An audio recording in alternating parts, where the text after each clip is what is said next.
This January comes the next hit business show, 2-Minute Drill. 4 companies will have 2 minutes to pitch their business, competing for $50,000 in cash and prizes. Will they rise to the occasion or crumble under the pressure? You want to give yourself a critique? Crunching your way to a healthier new you. This is a great idea. Too bad you have it. David Meltzer hosts 2-Minute Drill. Hello. Hi, everyone. Welcome. Yeah, we're back on Music School Romantic. It's byoq. That means bring the questions, I'll bring the answer. byoq. Welcome, everybody. Thank you so much for Friday training. We've been doing this for over 21 years now, I just saw, so that's pretty cool. We are here to be of service and of help. If you need anything, all you need to do, all the exercises, guides, and even my book, david@dmeltzer.com. Reach out. We're happy to provide those. I will send you a book, sign it, ship it for free. I'll pay for shipping, don't worry. But all the exercises from today of the byoq are available to you. Just email me, david@dmeltzer.com. Next week's training is mentorship versus coaching and the nuances of that. We're going to be riding this wave on IG, on Clubhouse, and of course right here. Let's get started. What is your personal opinion of currency? I ask this because if everyone were millionaires, wouldn't that be a form of good communism? Wow. I don't think that a political party, like a communist party, can be attributed to everyone being a millionaire.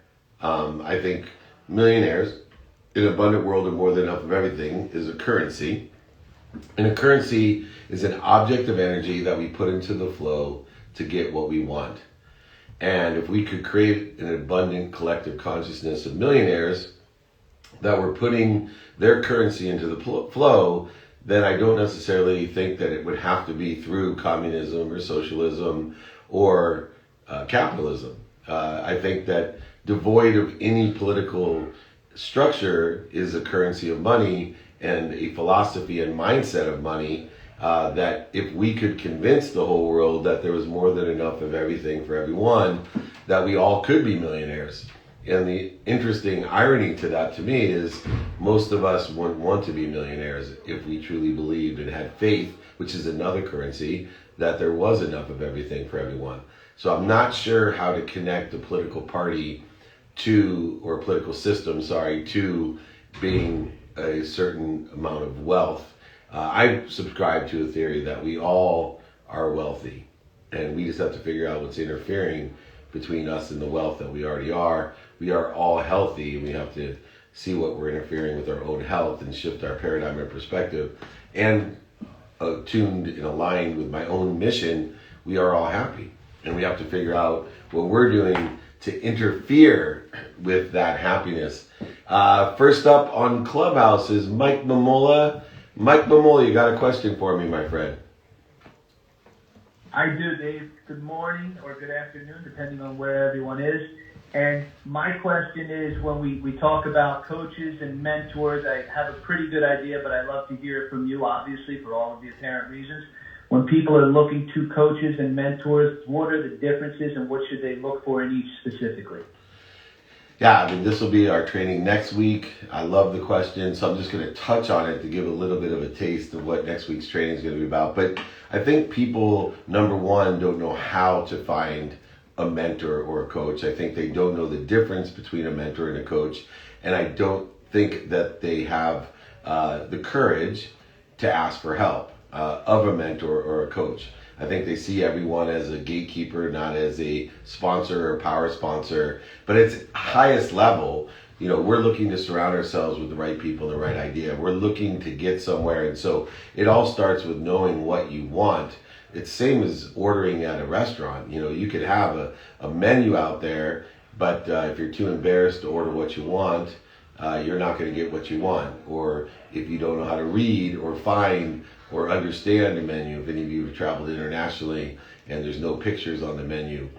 These are all types of analogous situations to truly finding the right person to get you where you want to go. Two types of people, one that's going to bring the best out of you, and one that's sitting in a situation that you want to be in that can give you directions on how to get there or give you a guide to get you there, meaning the relationship capital, the power sponsors in your life in order to effectuate getting you there. So we got a lot to talk about next week when it comes to, you know, a coach to bring the best out of you, and of course a mentor to give the best of themselves in order to effectuate. But there's a system to utilize coaches and mentors to find them, utilize them, maximize what capabilities they have, and to take accountability for yourself. So we're going to go deep into that next week, next Friday training, always 11 a.m. Pacific, 2 p.m.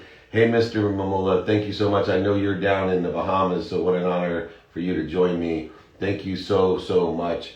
All right, next up, we'll bring up Andrew. I'll take another one here online. Andrew Warner, you're up next. We'll take a quick question in the interim as you come and get prepared.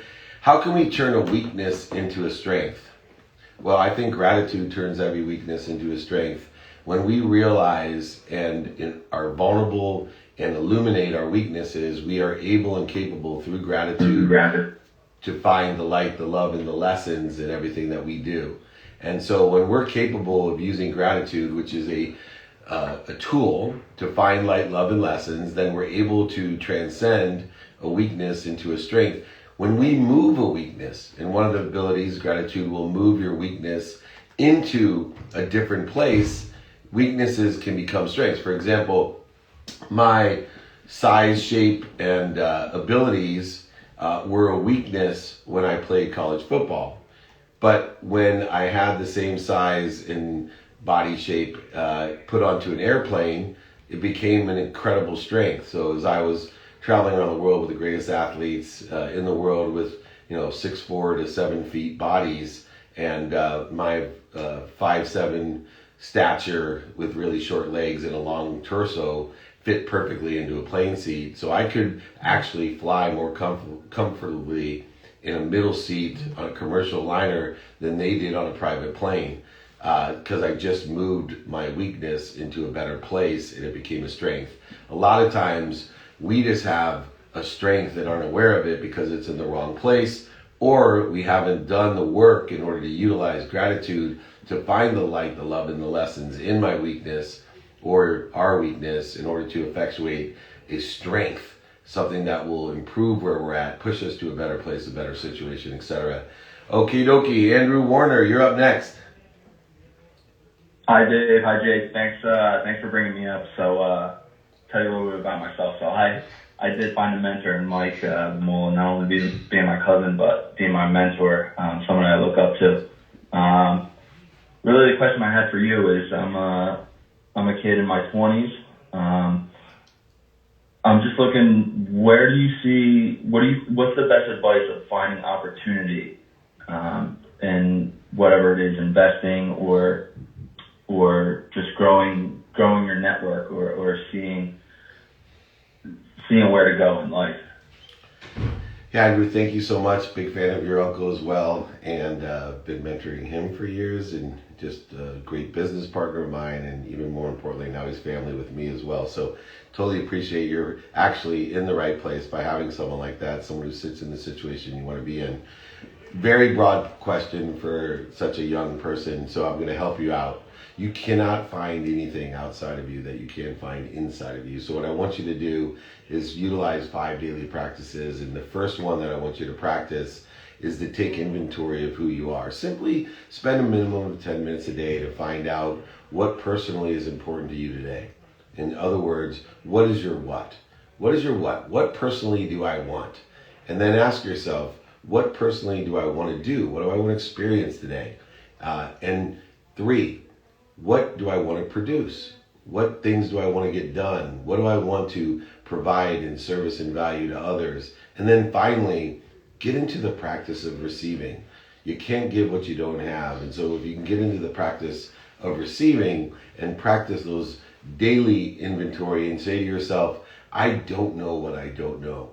I'm only this many years old and there's no way that I know everything, and I'm going to practice not knowing what I don't know. In other words, not being afraid to be a hypocrite and changing and growing. And if I feel stuck, it's a signal that I am growing. Just like I'm stuck in a pair of shoes, that means my feet are growing bigger and bigger and they don't fit anymore. You're not fitting into your old self.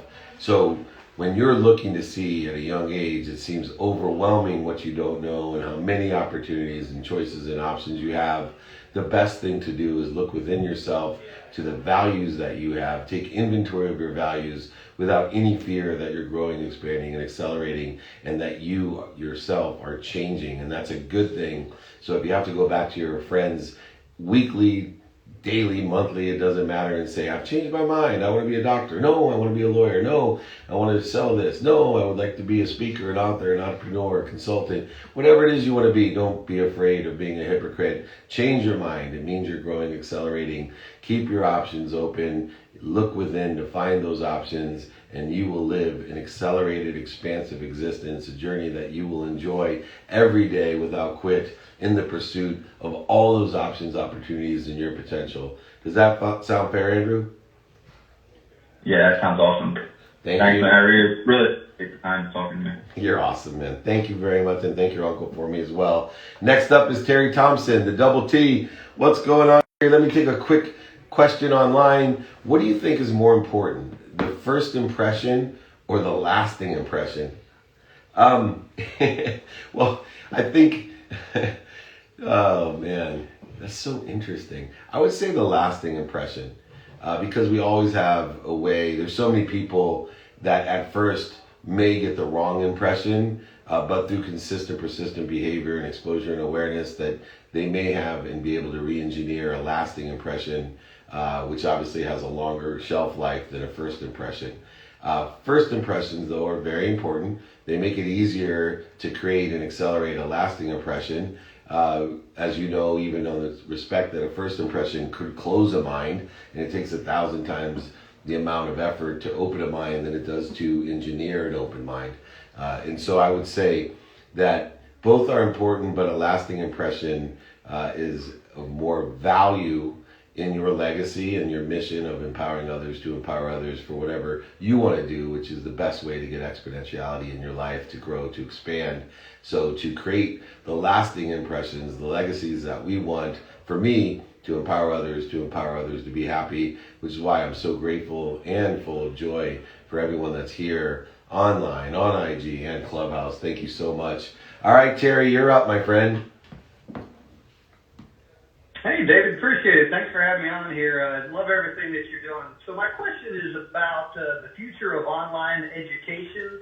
It's definitely changing over time here. And here's my specific question. For entrepreneurs, how do you see, or what opportunities do you see for entrepreneurs to position themselves with their courses, their training, for accreditation so that courses could be worth college credit to gain some of that market share? That's a great question, and I see that transformation and the rethinking of our educational systems already into place. And one of the blessings of COVID was the acceleration of e-learning and the aspect of specialization through expertise. And never before have people, especially younger people, have access to the greatest experts in the greatest fields to help accelerate the skills, the knowledge, and even the desire with personal development and inspirational, aspirational, motivational content that is available. And most importantly, the cost of education, which we knew is going down rapidly, especially for entrepreneurs. And so I think the most important thing is to understand the different opportunities, the timing and risk tolerance just as an investment, because education itself is an investment itself, and to understand your own timing and risk tolerance and prioritize it by what skills, knowledge, and desire you want to have with your experience of education. I am not someone, I know I'm going to be with our friend Gary Vaynerchuk in a couple of weeks doing the No Bull conference, and we have a little bit of a debate because I'm far less adverse to a formal institutional education. It's just determined upon if it's free or how much it's going to cost you. And then also, I think it's one of the greatest ways to create an instant relationship capital or community amongst yourself. If you can get into the right schools, graduate schools, etc., you can accelerate your entrepreneurial journey and your, most importantly, capitalization journey by going to a school that has huge, dedicated, aligned alumnus who, there's no accident that how many companies in the Silicon Valley are funded by Stanford or Cal graduates. It's no accident that the large schools, the Big Ten schools, the SEC schools create all types of entrepreneurial opportunity and support for one another. What is that value to you? What's your timing and risk tolerance? And for some people, YouTube can give you the platform skills, knowledge, and desire to create a multi-billion-dollar business. Amazon can do the same. There's just a variety of different opportunities and options. The nicest thing is that everyone in the world has access to the greatest education ever. I think in no time in history can you look back and tell me that anyone in the world could access greater educational material than this point today on March 26th. It's impossible. If you're, in the old days, the Goodwill Hunting joke, right? The kid at Harvard, and he says, oh yeah, you just spewed off what anyone could with, $5 of late charges from the public library. We've opened a library to the world that has so much information you could never access all of it, but it's searchable to a point where we could find the experts or the mentors or the coaches in order to effectuate exactly what we want. I think this is one of the biggest blessings of COVID, that we've been able to accelerate that access and understanding and utilization of education online. Did that answer your question, Terry? Yeah, absolutely. Fantastic. Thanks for your feedback and your perspective. Appreciate it greatly. I appreciate you. Anybody on Clubhouse, just to reset, I do free coaching sessions every Friday. You can get the guides to these, the exercises I talk about, and most importantly, my book for free. Happy to ship it to you. Pay for shipping. I don't want to do anything other than provide empowerment to you. Feel free to reach out, david@dmeltzer.com, or look at my bio there or anywhere. I am here to be of service. I've done it for over 21 years now. I've just been informed it's no longer than 20, so it's my lucky number. Besides, I'm a Clemente fan. All right, I'm going to take a question online. Is William Kraft? You're on deck, my friend. What's the biggest problem you see with young entrepreneurs? I will tell you the biggest problem I see with all entrepreneurs, young, middle-aged, and old. They don't ask for help. I find myself, if someone asks me, what's your biggest problem, Dave? I don't ask for help. Sometimes I just get in my own way, and there is so much help in person, on the phone, via email, and traditional and social media places that I find myself wasting time, energy, and emotion, getting in my own way, not practicing radical humility, and not asking for help.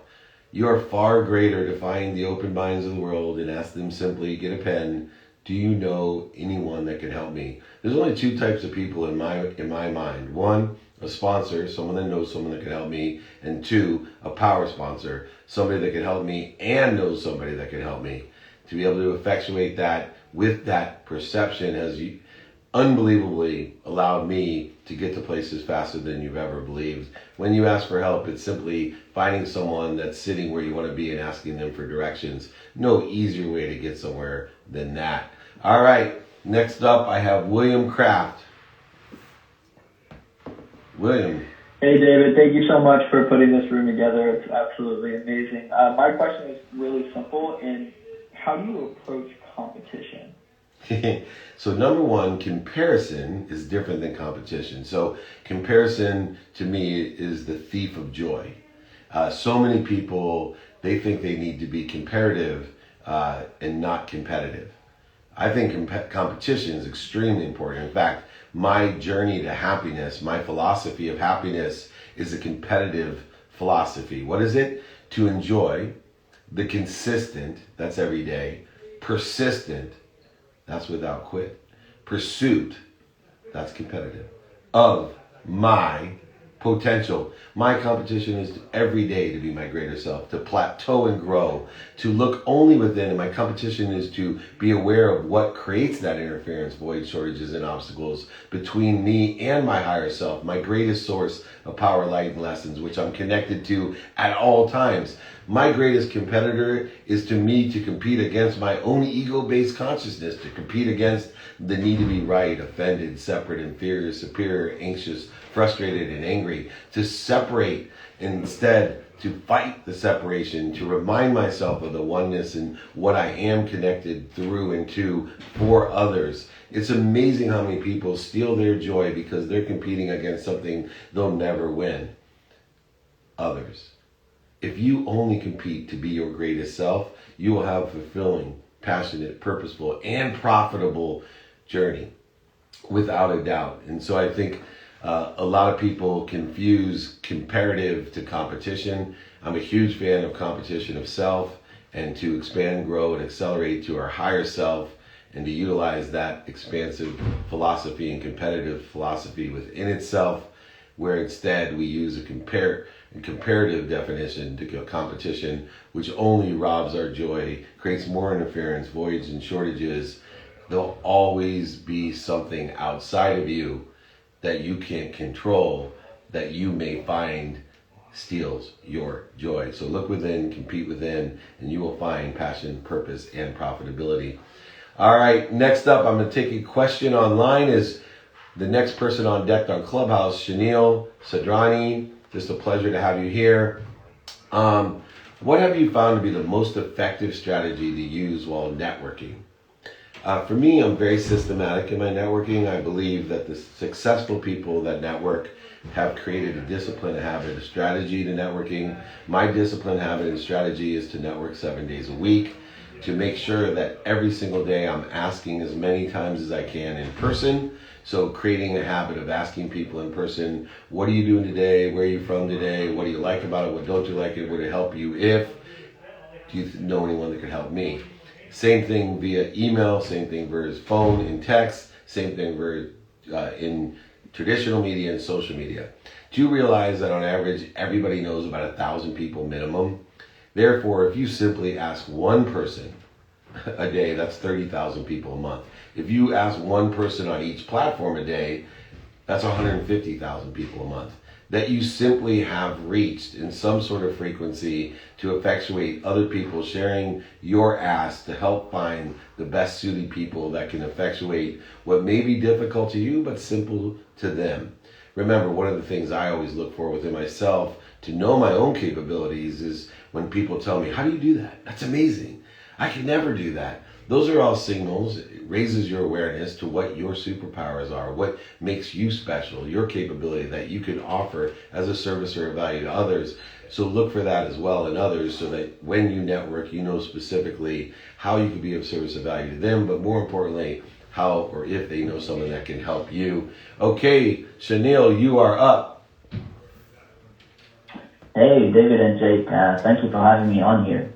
The question I had today was, I hear a lot of successful people who've made it in life through podcasts and other means talk about following their passions and their purpose and sort of having a monofocus in everything. I was curious to know what advice you have to someone who hasn't figured it out yet, someone who's still, haven't figured out their purpose, their passion. What advice do you have for someone to start on that front? Thanks. That's a terrific question. And, you're looking at someone that hasn't figured it out yet. But the one thing that I have figured out is that I haven't figured it out yet. So we have figured some things out, but there's always going to be more things to figure out. And so if you feel as if you don't have a passion or a purpose, this is a romantic idea. Everybody is connected to passion and purpose. And we want to make sure our purpose is greater than our pain. So as pain is elevated into our life in some sort of form that we define as a mistake or a setback or a failure or other types of pain, we simply tell ourselves that my purpose has to be greater than my pain. And my purpose to me has become my thoughts about my purpose. See, if I have a purpose to think about my purpose, then I'm going to go ahead and manifest the attention and intention to that purpose that will give me that passion. In other words, what the heck is Dave Meltzer talking about? Learning, being more interested than interesting. When we are seeking to learn, we have a purpose. When we are pursuing something, we have a purpose. So don't think about your why, think about what you want to do, and then think about who can help you, and then think about how you're going to get there, and then think about how you prioritize the how into the now to make that you a capability of learning what? Learning to love what you do. Too many people think you love what you do. Some natural phenomenon comes up that you love. No, you have learned to love baseball. You have learned to love sewing. You have learned to love coding. You have learned to love selling. There's no natural love. It may be easier to learn to love it. It may be less interference between you and the activity that creates this feeling as if you love it. But I am here to tell you that you can learn to love anything if you focus in on the reason that you don't love it, which is that interference, that ego, the need to be separate, inferior, superior, anxious, frustrated, angry. Instead, take the Viktor Frankl perspective of learning to love everything that you do. If I can't learn to love something, I'm not going to do it until I can. I'm going to go ahead and delegate or hire somebody else to do it until I can figure out how to learn to love it. But your life, through gratitude, forgiveness, accountability, and inspiration, will change because you will be able and capable to find the light, the love, and the lessons and learn to love everything you do, from taking out the trash to showering in the morning to brushing your teeth to selling, sewing, sleeping, whatever it is. I promise you, as a human being, that the greatest source of love, light, and lessons is coming through. You have the capability to learn to love everything that you do. Next up is my dear friend, one of the great coaching clients that I have. I'm going to bring up Gigi after I ask this question here. Was Tim Story really on your IG this morning? I love his new book, Miracle Mentality. What's your thoughts on miracles? Yes, Tim Story, unbelievable mind, thought leader, world-renowned miracle man himself with the Miracle Mentality was on. My thoughts about miracles is that we ourselves are expressions of God's genius, and that we ourselves are miracles.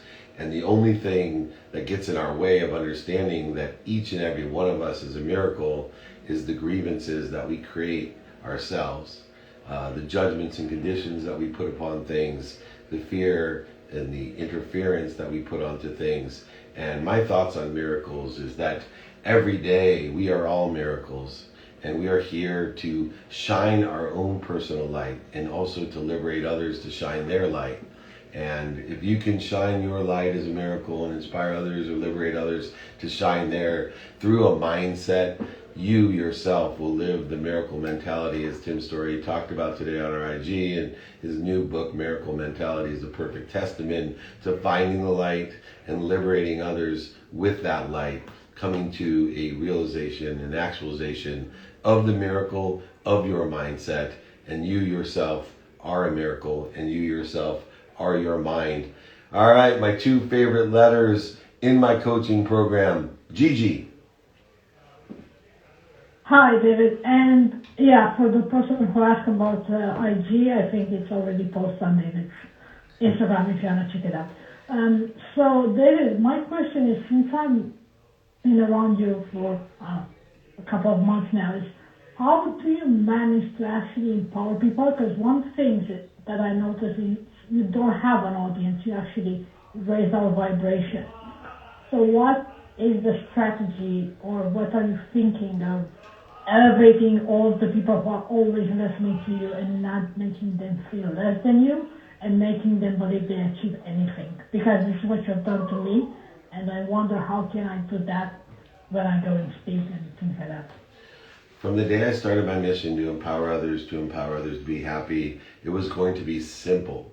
It was going to be to find 1,000 people like you, Gigi, that I could teach to empower another 1,000, to empower another 1,000 with what they had, this happiness, this great mission of creating a collective consciousness of happiness, of abundance, where 1/8 of the world minimum would have an understanding that there's more than enough of everything for everyone, and to live in moments and minutes in fear, but outside of that, in a joy, a happiness that most people have never experienced. And through that, you now are at that stage where when we met months ago, I taught you how to clear the interference and shift the paradigm of who you are and what you were, and to not only motivate you to get up and get back up and get started and get back started, but inspire you to get there.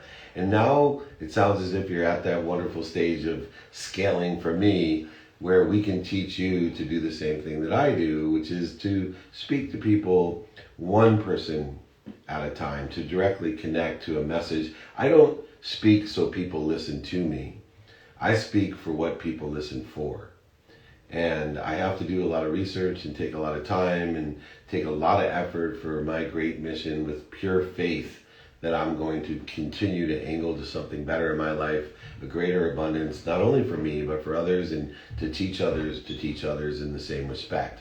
And I think when you narrow your focus to I'm speaking to what people are listening for, not listening to, and I specifically only have to find one person in whatever segmentation of time it is to teach one person, sooner or later that becomes two people times 2 people times 3 times 3, and eventually in my lifetime I will get to 1,000 GGs, 1,000 GGs, empowering 1,000 GGs to empower 1,000 GGs, 1,000 times 1,000 is a million times 1,000 is a billion.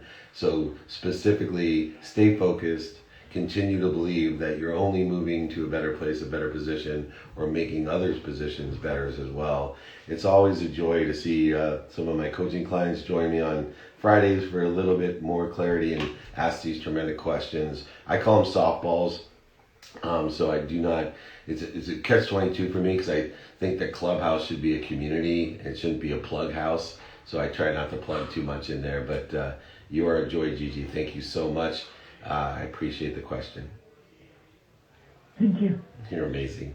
Okay, I'm going to take another question online. As I do, I'm going to bring up on deck here on Team Meltzer, Christina Madrigal. You are next up on the fabulous Price is Right. All right, here you go. Can you talk to the darkness being our imagining and the lightness being there for us to look upon? Imaging, I'm not sure I understand. Darkness is the interference, and light is what we are. We are light. We are connected to the greatest light, the greatest source, the greatest power of all times. And where we see darkness is the interference, the voids, the shortages, the ego-based consciousness that creates, such a waste in our life. Just think, I love to use this example. Anyone, just pick the need to be offended. Think about, let's take a better one, my Sharon Lecter one, the need to worry. Sharon teaches worrying is just wishing for what you don't want. Imagine if you could take all the time, emotion, energy, and money and relationships that you ruin by worrying, and put that into something positive. That's the intuitive conflict between darkness and light, that we ourselves are creating the darkness from what we already are, our health, our wealth, and our happiness. So identifying darkness is identifying ego-based consciousness, interference, voids, and shortages. And if we shift the paradigm, instead of trying to be healthy, be wealthy, and to be happy, instead, I am healthy, I am wealthy, I am happy. What is it that's interfering? What's this darkness interfering with what I already am?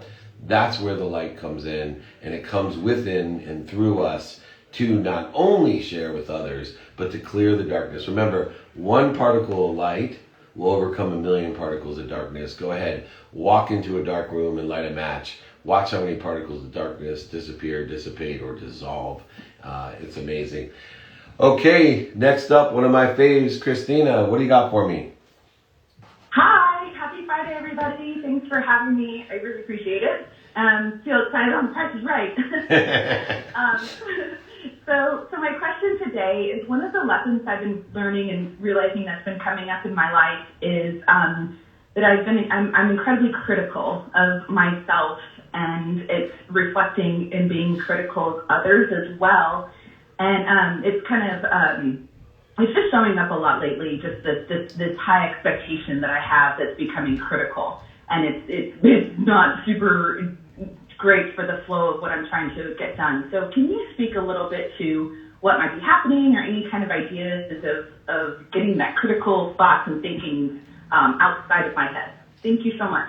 What a great topic, because almost everyone in some degree is critical of themselves, and I think into the exact degree are critical of others. And in fact, I have one of my favorite employees is so critical, and that criticalness is put within the context of himself, put onto documents. His criticalness is put onto others.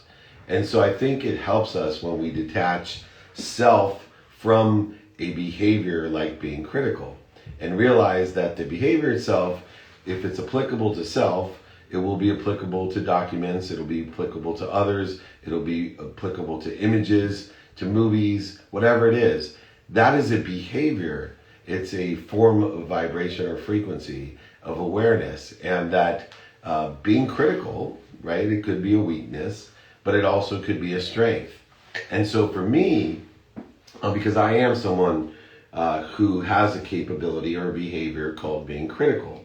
And what I try to do is to identify what that behavior is so that I can determine where that behavior is a weakness. For example, I believe being critical of myself is a huge weakness, one that I've worked on. I believe being critical of others in most circumstances is an incredible weakness, except for when I'm vetting a deal, right? I love to trust people, but then use my critical behavior, the talent or skill of being critical, in which to vet the crap out of people so that I take accountability for making sure that what I hear is what's being executed in a business opportunity or deal.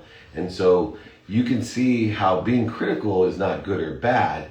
It's where am I being critical, and how do I best utilize that skill or behavior in which to effectuate it as a strength, not as a weakness. And I think instead of trying to counteract being critical, what we want to do is, as we started with those weaknesses and strength, is put critical behavior in its perfect place where it's a strength, and remove it from where it's a weakness. Does that help? Yes, thank you so much. I love that, to focus on the strength and not being good or bad. I really appreciate it. Thank you. You're amazing. Her voice just carries such great energy. My heart is warm when you speak. Thank you very much for joining. There's some people that come on here and you just feel their unbelievable frequency, and it's hard to believe that there's any critical thought in that pure vibration. So thank you. Okay, next up, Bianca Penato. Bianca, you come up next. I'm going to take a question real quickly online. When you say non-negotiables, what does that mean? So I usually utilize the term non-negotiables with my own values. So I have several non-negotiables in my life. The first is a minimum of an hour a day on my health. It's non-negotiable. So no matter what is thrown at me, as I always like to say, when we come up with a well-developed plan or routine, God loves to laugh. And so he'll make sure that that's disrupted in some way. But if we have an adaptable routine, one full of non-negotiables, where no matter what has happened or occurred, that I am going to make sure before I have my unwinding routine, which to me is a non-negotiable, that I am going to spend a minimum of an hour a day on my health, a minimum amount of time with my family, either in person, on the phone, via email, or some sort of communication, to stay connected to every single day consistently and persistently. But I will reiterate, because I have posted some of this stuff up there and people are not hearing what I'm saying. And they're like, oh, that's disgusting. You only spend, minimum of 5 minutes with your teenage girls every day. I'm like, yes, you're right. It's disgusting. No, it's not, because I'm one of the few parents that probably have 3 teenage daughters, and I get to spend that time minimum. Sometimes it's 5 hours, but every single day I am present and connected to the most important people in my life, regardless of whether it be in college or high school. I make an effort to make sure that we are consistently and persistently together and connected, so I know exactly what's going on, and whether it's a minimum of 5 minutes or 5 hours or 15 hours. I think that's the best exponential use of my time with my teenage daughters, or my 10-year-old son, now 11, or my wife. So non-negotiables are things that no matter what, you are going to do every day in a context of time, a minimum amount of time. Okay, Bianca, you're up next. Hi, this is Bianca. Thank you so much, David, for opening up the space. So, I also appreciate your words on the fear of failure, overcoming that, and also staying true to your values. So, my question is a little bit more targeted towards a strategy for business. Hoping that you could answer this or be willing to, but I noticed on your social media platforms that you really, I would say, almost mastered. I would say mastered, but I don't know how you feel about self-promotion. But anyways, you do with Instagram a lot of different templates. You also do video editing. I see. I'm wondering if you have a social media team to help you. I know that you also do LinkedIn very well as well.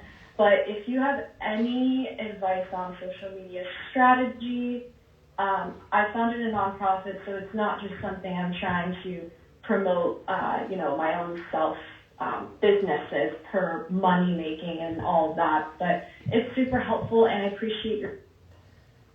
Yeah, no, I think it's really important, because if you're not building some sort of brand today, I think you are missing a huge opportunity, whether it's for your person, your charity, your solution, service, product, whatever it may be, because I don't think we can fathom the size, scope, and scale of the opportunity that exists with billions of people available at no cost of entry. Never before in history has this ever been available, and I think eventually it won't be available again. And so if we can utilize this time when it's free to access billions of people to align and to empower and inspire them and build a community around whatever particulars that we have. So in that concept, what I've decided to do is, number one, work on the ideas, because nothing beats good ideas. And I think one of the distinctive factors of what anything is a great product, a great service, a great solution, a great charity will always rise to the top. But some of them, because they don't know how to capture that greatness, they don't know how to modify that greatness, they don't know how to amplify that greatness. And the biggest one that's missing, because most people that can utilize, especially social media, have no clue on how to manage the perpetuation of that great idea or greatness. And so for me, my goal is to focus in on the frequency, the strength of my signal. So I spend an inordinate amount of time every day, about an hour and a half minimum, studying, being more interested than interesting, so I can continue to strengthen my signal. I also look at the spectrum of who it's resonating, the awareness and frequency and vibration in which I communicate. Is it a certain demographic or a certain following, so that I maximize my opportunity of sharing my content with open minds, which are the most valuable of all. They are worth 1,000 times more than a closed mind. And then finally, the clarity of my message, which takes an extraordinary amount of time to practice, so that I know what people are listening for. I don't want them to listen to me. I also know it's not what I say, it's what they hear. So I want to make sure that I have practiced what I say and clarified it, so that everyone is hearing what I want to say and is listening for what I want to say. And so that's the main and primary goal of mine, is to effectuate that greatness of communication, vibration, and frequency. And then I hire people to capture it for me, to modify it for me, for all the different platforms, to amplify it for me.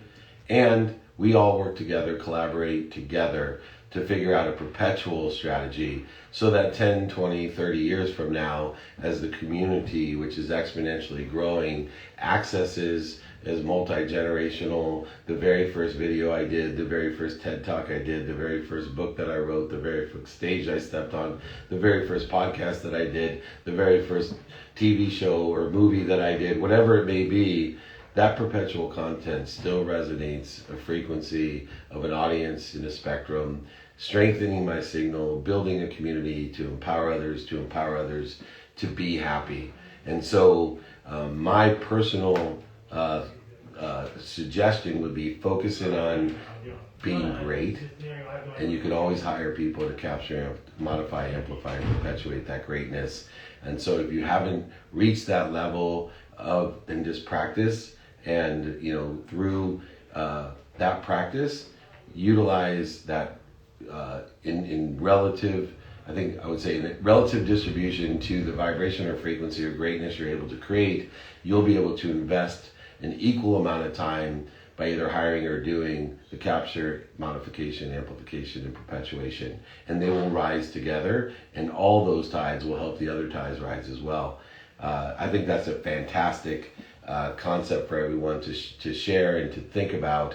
Maybe go back and watch the replay of this.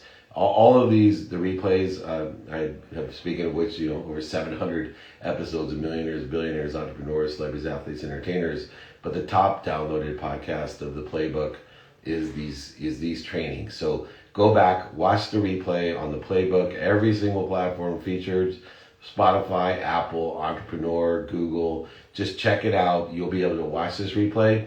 If it was me, that last answer, it needs to be replayed a few times, but it is a multi-million-dollar answer, meaning if you follow what I'm talking about, the greatness, capture, modify, amplify, perpetuate, and really understand the spectrum and messaging that I'm talking about and how to strengthen the signal, there's greatness coming to you and through you, I promise. Thank you so much, Bianca, for such a great question. Thank you. Awesome. Well, I'm going to take another picture online. We're rocking and rolling on Friday. Here we go. Chris Arnaldo, you're up after I read this quick question online. Here's one for you, a little bit off color, but than these normal, more pragmatic. What was your favorite part of being a sports agent and your least favorite part? My favorite part was getting a client. My least favorite part was keeping them. And those were the two capabilities that I had that made me a great sports agent. Still, I think they're great capabilities to have. Can you get a client and can you keep them? And it's much easier to get one than it is to keep them. And especially in the sports agency world where everybody is trying to steal what you have. They may not have the capability of getting them, but once you have gotten them, they know where that target is and they go after stealing them. So those are my two favorite things. I love the access, I love the people, I love the excitement, but keeping my clients, it was difficult. Very good. Anyway, next up, Chris, are you ready? Hey, happy Friday, David. I'm always inspired by you. Thank you for hosting these as always. I appreciate you and the team hosting these. Hey, so I working in the financial services industry. I run into a lot of people that just have issues with organizing money. I want to get your opinion as to, why do people have such a, I would say, bad relationship with money? And then where do you think the opportunity is to help people with their relationship with money? Oh, wow. So I had a terrible relationship with money, and the reason is most of the time is that people don't feel worthy and they don't know how to receive. The third other one is they don't understand timing and risk tolerance, and they use an emotional aspect and execute on logical reasons with their money. And so, for me, that relationship with money has to understand the three worlds that they may be living in. And if we can identify what world of scarcity someone's living in, we can help them with their worthiness, with their timing and risk tolerance, with their detachment of emotion from money, the energy in which we put into the flow to get what we want. And I think that a lot of people, no matter how much money they have, they live in a world of not enough. They feel as if there's not enough. They are victims. They're in a world of why me, not try me. And eventually that relationship will always be one of scarcity. And not determined by how much they have, but by their mindset of where that relationship lies in a world of not enough. So I have friends who have $40 million homes that live in a world of not enough. There's always more. They're always a victim. They live in blame, shame, and justification, no accountability, and they are miserable rich people that live in the world of not enough. And the same with middle class and poor people. Does not matter. That world is a mindset. A relationship with money has created them a reality of not enough. And then the second world of just enough is they're in a hyper-competitive world that they live paycheck to paycheck and there's just enough to live on, determined upon how they have attached their emotions to the outcome that they want financially. And they haven't determined how the timing and risk tolerance in these emotions effectuate what they have and what they want. They haven't predetermined paying themselves, saving for themselves, giving to others, and the expenses. It's just a matter of detaching emotion and determining a percentage of distribution, not how much you have. You want to make as much money as fast as you can. That's a very simple objective. It's one that has an outcome that's non-determinative and limiting.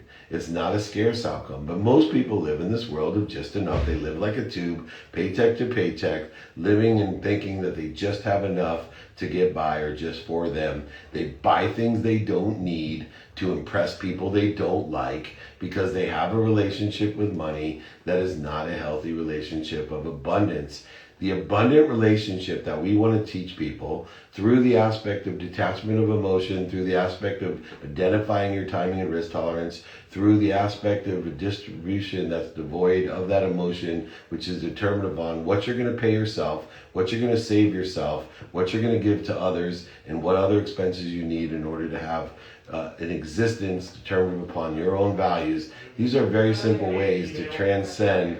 Instead of things happening to you, things happening for you, they now happen through you. In the world of just enough, for example, we give to receive, right? Money activates you. It's not a trade or a negotiation. Money is what activates you in order to display who you are. Money is an activation. It's nothing to do with word. And so we can activate a world of more than enough of everything to everything, everything of everyone. In other words, that if we live in a world of more than enough, where there's enough of everything for everyone, and we believe that everything comes through us with appreciation, that means to add value. What values do we add? Our values. We add our gratitude, forgiveness, accountability, and inspiration to everything we receive, including the currency of money, the object of energy that comes through us to put us into the flow, to give to everyone else, to connect to us, to devoid us of the separation, the interferences, the voids, and the obstacles.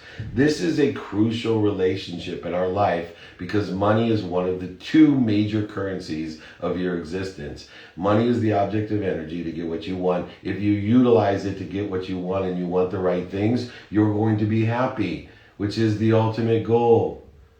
And if you use it, that currency, to get what you don't want, what other people want for you, what's missing in your life, what isn't going to make you happy, buying things you don't need to impress people you don't like, you're not going to be happy. But in order to transcend from the world of to and forward to the world of through, to transcend from not enough to just enough to more than enough, you have to have another currency blended or tempered with the currency of money, and that currency is called faith. You need to have the currency of faith, the object of energy, to put you in the flow to get you where you want. You are exactly where you're supposed to be in the world of abundance. You have everything that you need in the world of abundance.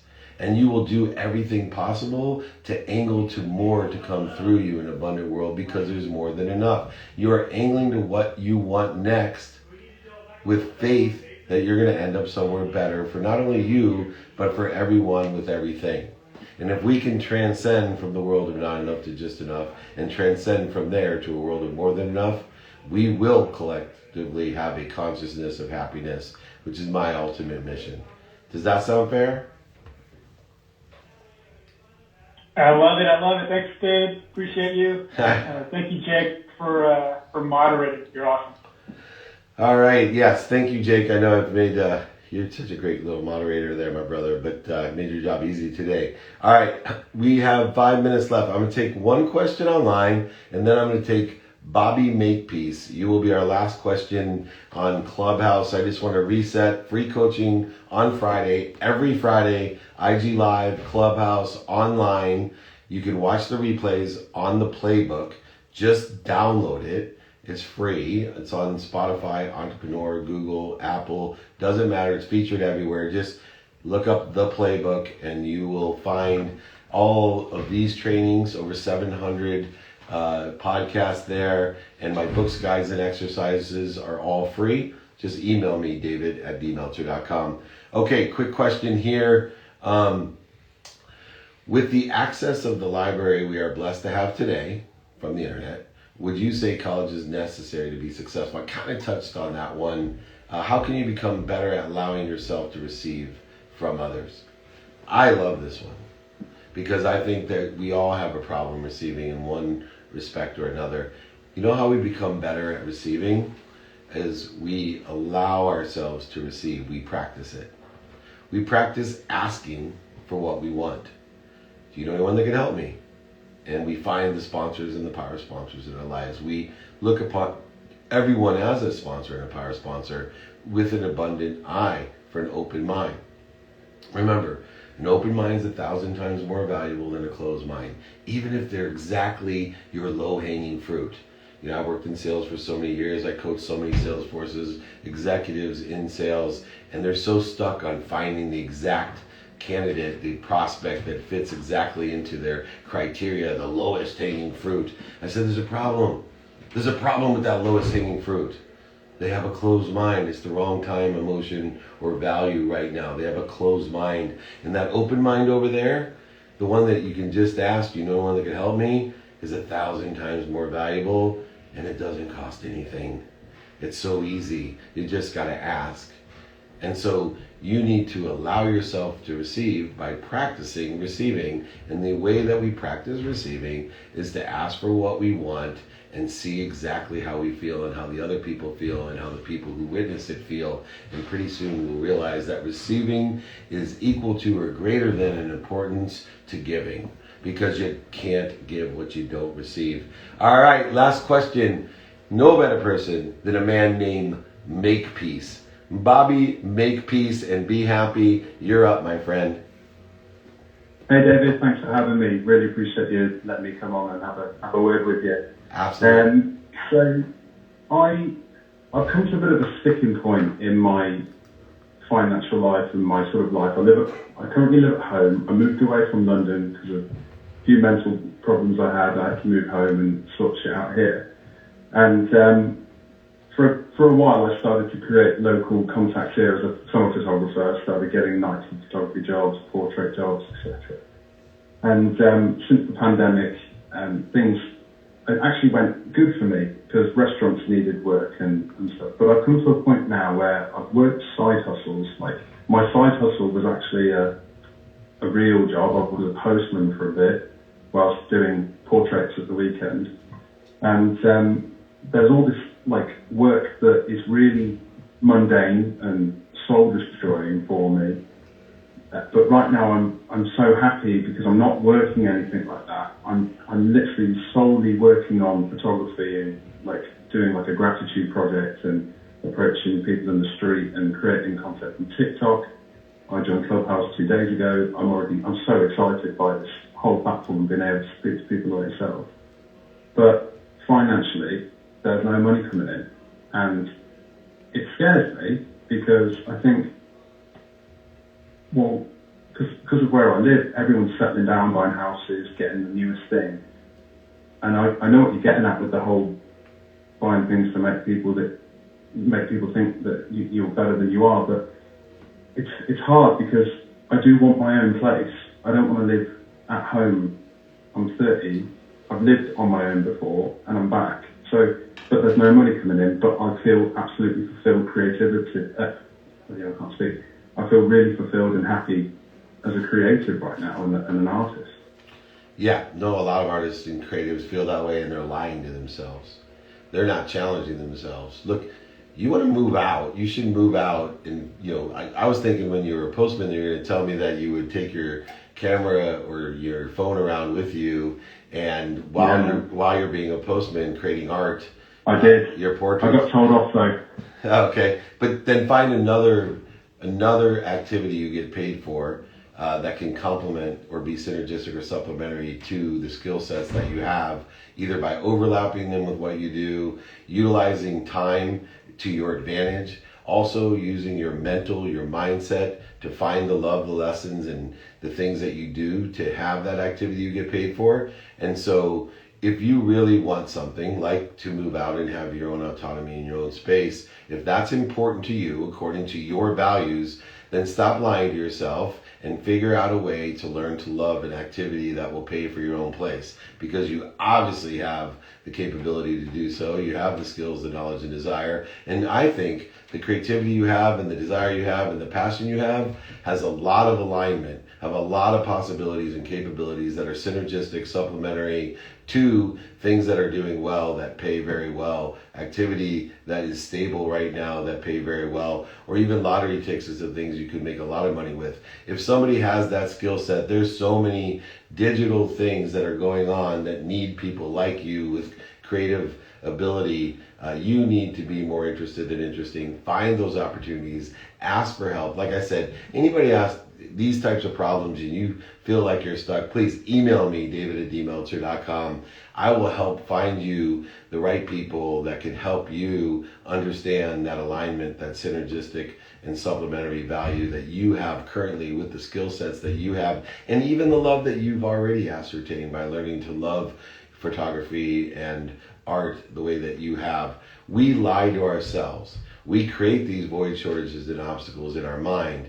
There are many and multiple solutions to this issue of moving out, and one is just determining how your skill sets are aligned with activity you get paid for, or supplementary to, meaning overlapping, and you can find those opportunities. There's many out there, and I'm happy to help you, as I said, and I'm happy to help everyone. Just email me, david@dmeltzer.com. Remember, next week's training is coach versus mentor, and all the aspects that we talked earlier in the day with. We have last episode of season 1 of 2 Minute Drill airs tonight on Bloomberg and Amazon, and season 2 we just finished last night. All 12 episodes are in the can. They will be modified, amplified, and perpetuated in June on Bloomberg and Amazon as well. Reminder, email me if you want any of the guides from today, exercises, or my book. I'll sign it, send it to you, and pay for shipping. david@dmeltzer.com. Remember, most importantly, everyone, be kind to your future self and do good deeds. We'll see you next week. Thanks, David. Cheers. Thank you.